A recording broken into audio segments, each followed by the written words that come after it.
Sir. आता आपण बघूया मार्ग ERP सॉफ्टवेअरमध्ये प्रिंटर कसा का सेट करतात. त्याच्यासाठी तुम्ही इथे या मास्टरमध्ये या.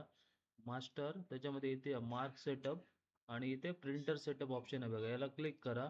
ओके बस. बाकी काय इथे डिलीट ऑल याला क्लिक करा डिलीट ऑलला आणि एंटर मारत या चेंज बटनला क्लिक करू. बाकी इथे कुठेही काही चेंज करू नका. आहे ते तसंच ठेवा. इथे LPT1 आहे तिथे येऊन इथे येस करा. नो आहे तिथे येस करा. ओके. त्याच्यानंतर इथे तुम्हाला प्रिंटर सिलेक्ट करायला विचारेल. इथे तुमचा जर जो प्रिंटर तुम्हाला सेट करायचा आहे, तो तुमचा बिलिंग प्रिंटर इथे तुम्हाला सिलेक्ट करा जो असेल तो. इथे ओके बटनला क्लिक करा.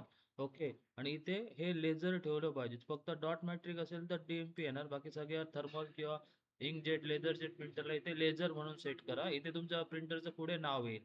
बस असं तुम्ही सगळ्याला तोच सेम तुम्ही सेट करून ठेवा. इथे लेझर करायचं आहे सर तुम्हाला. ओके. इथे लेझर. ओके. सगळ्या पोर्टला तुम्ही तो सिलेक्ट करून ठेवू शकता. बस एवढं झालं एंटर मारा, एस्केप करून बाहेर पडा. येस म्हणा आणि ओके सर एवढंच काम करा. ते तुमचे प्रिंट येईल. तुम्ही प्रिंट येऊन चेक करा.